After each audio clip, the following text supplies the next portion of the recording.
Hello. आज का topic है हमारा रेस्पायरेशन। रेस्पायरेशन क्या होता है?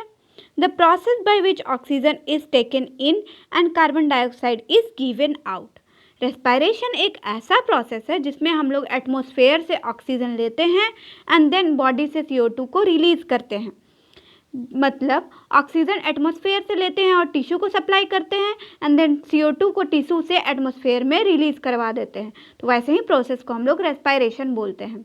एक नॉर्मल जो हेल्दी मैन होता है उसमें उसका respiratory rate 12 to 16 breath per minute होता है। जो एक हेल्दी ह्यूमन होता है उसमें respiratory rate 12 to 16 breath per minute होता है।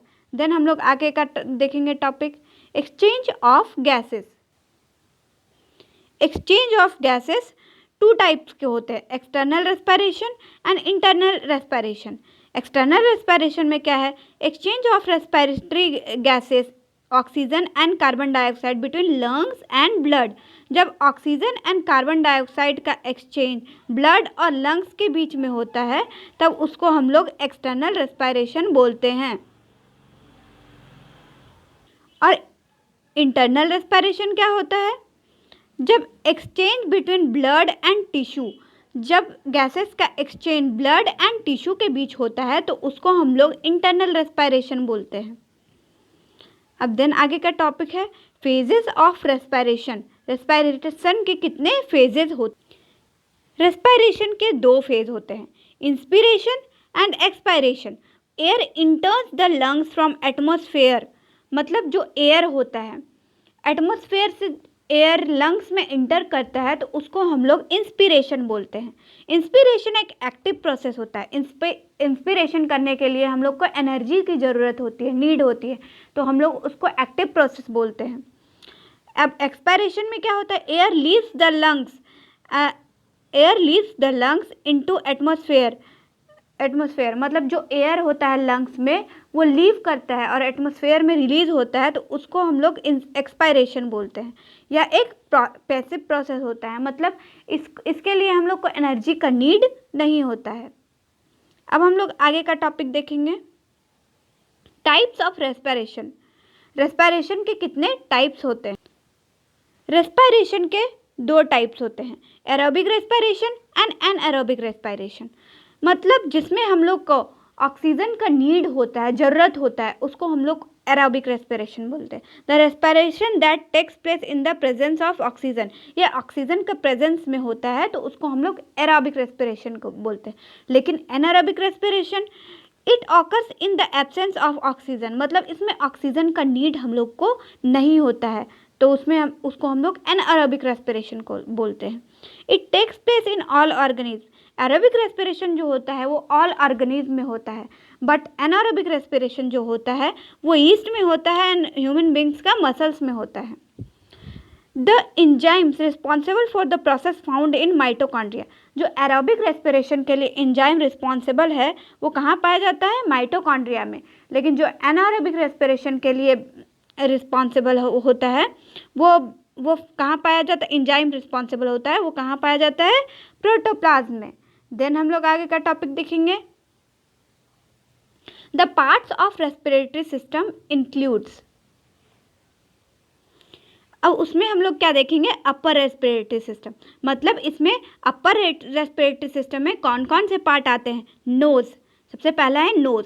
या मतलब ये लोग के बारे में हम लोग अभी थोड़ा थोड़ा देखेंगे, उसके बाद हम लोग का नेक्स्ट वीडियो जो आएगा वो एक एक करके हर एक के बारे में ब्रीफली बताएंगे। उसमें नोज क्या काम करता है? नोज मेन रास्ता होता है एयर के एंट्री के लिए। नोज जो होता है, ये हमारा नोज जो एयर के एंट्री के लिए मेन रास्ता होता है। उसके बाद क्या होगा? Nasal cavity. Nasal cavity air को फिल्टर करता है, ह्यूमिडिफाई करता है एंड वार्म करता है। एंड साइनस क्या होते हैं? साइनस नाक से जुड़ी जो हड्डियाँ के बीच में खाली जगह होती है उसको हम लोग साइनस बोलते हैं। ये इसके बारे में भी हम लोग ब्रीफली देखेंगे, अभी थोड़ा थोड़ा हम लोग देख ले रहे हैं। लैरिंग्स देखिए, ये लैरिंग्स है। लैरिंग्स क्या होता है? लैरिंग्स जिसको हम लोग वॉइस बॉक्स बोलते हैं, और जो थ्रोट के जस्ट ऊपर में होता है जिसमें वॉइस प्रोडक्शन वाले मसल्स पाए जाते हैं। एंड देन हम लोग देखेंगे ट्रैकिया।